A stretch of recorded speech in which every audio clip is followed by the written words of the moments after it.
katakan tadi ada kemungkinan kalau dana asing masih akan banyak yang masuk ke dalam negeri begitu. Dan kita lihat yield SBN 10 tahun saat ini ada di 6,4. Apakah kemungkinan yield kita masih akan lebih turun lagi ke depannya? Ya, seiring dengan ekspektasi kita bahwa BI akan mulai menurunkan suku bunga apabila itu mungkin terjadi lebih cepat, ini justru akan kembali mentes level yang menurut saya cukup signifikan. Contohnya 6,2 atau bahkan 6% yang sebelumnya sudah terjadi. Jadi memang ke depannya kalau kita melihat masih sangat mungkin untuk yield ini turun sedikit lebih rendah. Bahkan kita melihat asumsi dari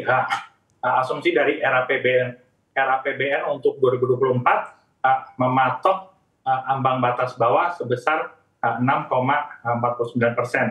Yang notabene biasanya mereka cukup konservatif, tapi biasanya kalau range-nya ini terbilang lebih rendah dari tahun-tahun sebelumnya atau secara spesifik tahun 2023, ini sangat mungkin memberikan suatu impetus bahwa memang market itu biasanya akan overrun.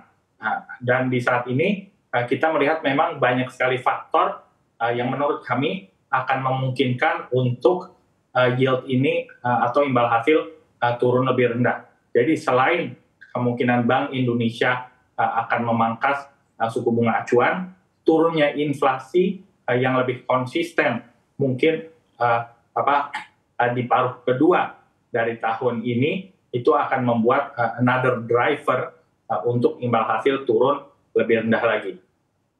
Baik, kalau memang yield ini mungkin menyentuh 6% atau 6,2%, Anda lihat apakah ini juga akan mempengaruhi daya tahan rupiah? Ya, tentunya. Jadi kalau kita melihat selama impor ini belum meningkat terlalu drastis, oleh karena itu kan permintaan real untuk dolar belum kembali secepat itu. Jadi satu-satunya faktor yang lebih dominan atau bahkan menjadi suatu faktor yang sangat dominan adalah aliran dana asing. Ditambah juga memang secara domestik kita melihat banyak sektor perbankan juga masih memarkir ekses likuiditas mereka di pasar obligasi. Jadi memang banyak sekali faktor yang menurut saya sangat memungkinkan untuk mendorong yield ini turun. Ditambah Mbak Anke, secara global kita melihat memang imbal hasil Amerika, contohnya di titik 10 tahun pun sudah mulai menurun. Ditambah lagi mungkin beberapa bank sentral seperti New Zealand tadi pagi juga sudah menyatakan mereka sudah menyentuh titik puncaknya. Dan bahkan mereka berani bilang bahwa di bulan-bulan ke depan justru yang terjadi adalah pemangkasan. Yang ketiga, di kala resiko resesi itu semakin menjadi-jadi, menurut saya orang akan beralih investasi lebih banyak secara defensif, yaitu masuknya aliran dana itu lebih ke arah obligasi, khususnya obligasi yang berbasis risk-free. Di dalam hal ini adalah termasuk obligasi negara Republik Indonesia, baik yang berbasis US dollar ataupun rupiah. Baik, kalau Anda melihat daya tahan rupiah saat ini dibandingkan dengan mata uang Asia lainnya seperti apa? Ya, rupiah sampai hari ini masih menjadi pemimpin penguatan terhadap US dollar, yaitu di atas 4%. Padahal secara rata-rata di Asia itu tidak sampai 1%. Bahkan yen Jepang pun sudah melemah di atas 3%. Jadi memang di sini yang kemungkinan terjadi dalam jangka dekat adalah terjadinya konsolidasi.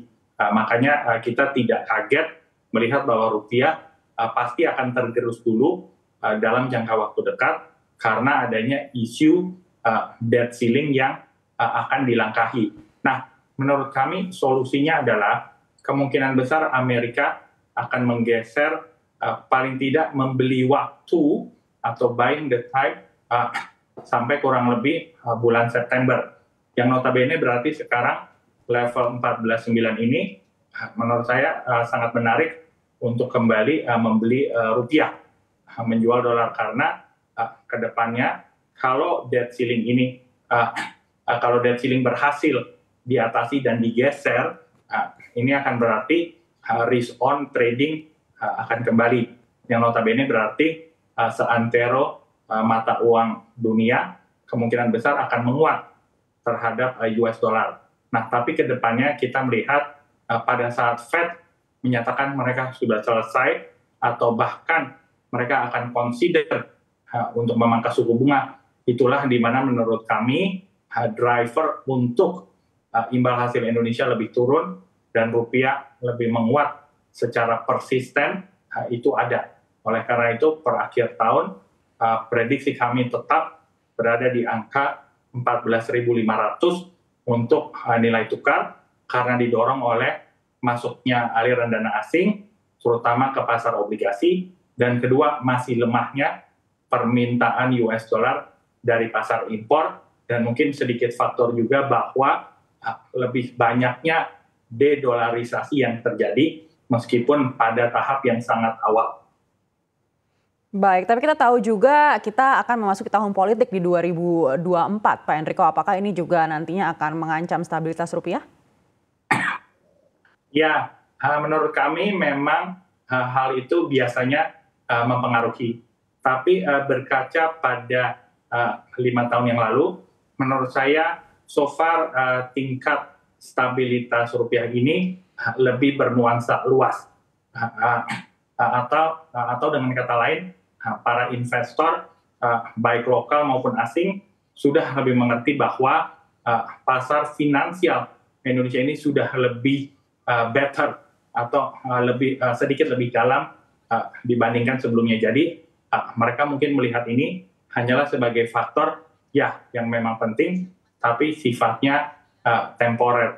Kita harus tetap melihat secara fundamental long term maupun medium term bahwa perekonomian Indonesia ini masih terbilang cukup tangguh atau resilient. Kalau kita lihat dari sisi pertumbuhan, lalu dari sisi driver of growth, dan juga inflasi yang terbilang sangat terkontrol dengan baik di low single digit, menurut saya justru ini harusnya memberikan suatu confidence yang baik supaya para pelaku pasar ini tetap invested di Indonesian assets.